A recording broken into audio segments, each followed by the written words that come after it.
episode begins inside a state-of-the-art Mad Industries laboratory. Dr. Helena Maddox observes a massive holographic display showing Fireboat's recent battles. She speaks to General Vex standing rigidly beside her. "This Fireboat's annoying. He's providing far more capable than anticipated," she says, her tone clinical. "We can't allow him to inspire hope. The Y-Gene carriers must remain divided." Vex nods, his voice cold and mechanical. "The new prototypes will ensure that. Let me deploy them." Helena smirks. "Not let.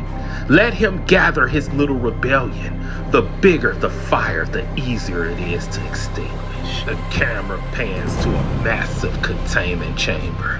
Inside, the next generation of Psych killers, sleeker, faster, and more advanced, stand motionless, waiting for activation. Back at the safe house, Firebolt, Myra, and Jacob strategize on how to expand their growing resistance. A map on the wall is dotted with locations where Y-Gene carriers are rumored to be hiding. Myra scans her hack-mad servers and discovers a lead. A young Y-Gene carrier nicknamed Echo is being transported to a detention facility. Echo's ability to manipulate sound waves make her a valuable target for both the Resistance and Mad Industries. Vincent and Jacob argue over the risks of mounting a rescue mission.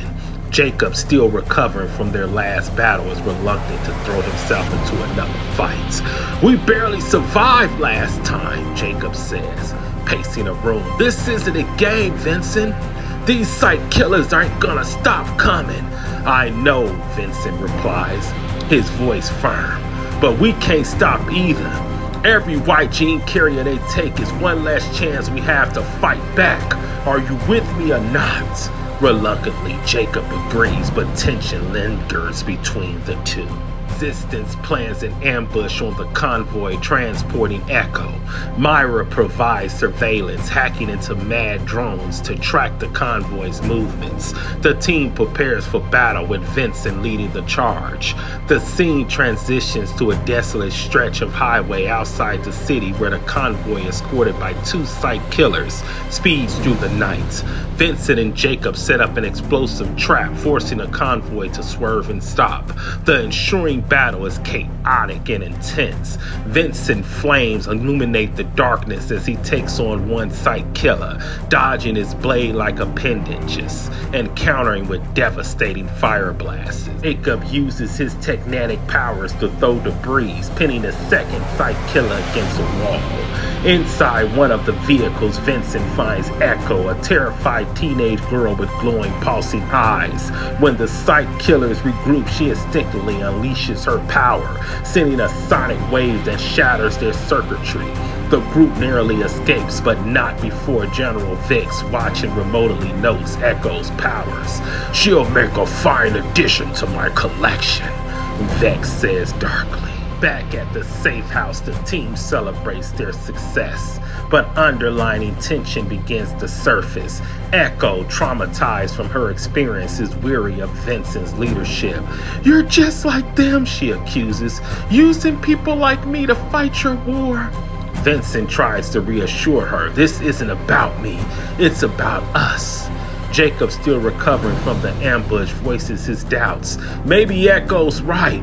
You keep throwing us into fights we can't win. What's the point if we all end up dead?" The argument escalates with Vincent finally snapping, "If you don't want to be here, then leave. But don't blame me for trying to save lives." The tension is broken when Myra interrupts with urgent news. Mad Industries is mobilizing a fleet of Psych towards an abandoned district known to harbor Y-Gene families. The Resistance must act quickly despite the internal conflict. The Resistance arrives in the abandoned district to find it eerily quiet. As they search for survivors, they are ambushed by a squad of new Psych killers, faster and more lethal than their predecessors. These upgraded assassins overwhelm the Resistance. Vincent fight violently, his flames engulfing the narrow streets, but the Sight Killers adapt quickly, their armor deflecting his attacks. Jacob, using his telekinesis, manages to hold them off temporarily, but his powers falter under the strain.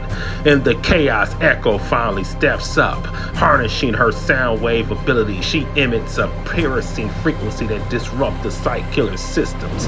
However, the strain nearly overwhelms her, and Vincent has to shield her from the remaining attackers. The resistance barely escape, battered and shaken. They realize the fight against Mad Industries is far from over. Back at Mad headquarters, General Vex reviews footage of the battle. He observes how Vincent and his team work together, noting their weaknesses and strengths. "These prototypes are not enough," he says to Dr. Maddox. "I'll take care of Firebolt myself." Helena nods. "Make it public. Let the world see what happens when white gene carriers defy us." Vex steps into a high-tech chamber where he is fitted with enhanced cybernetic upgrades. As the procedure begins, he mutters, "Firebolt! Firebolt! Your flame is about to be extinguished." At the safe house, the group lick their wounds. Vincent, visibly exalted, gathers his team. "We got lucky tonight," he admits, "but luck won't save us next time. We need to train, we need to plan, and we need to hit them where it hurts." Jacob and Echo exchange uncertain glances, but ultimately agree. The episode ends with Vincent standing over a map of Neon Avalon, marking their next target, a Mad Industries supply depot. Unbeknownst to them, General Vex is already on their trail, preparing to deliver his next devastating strike.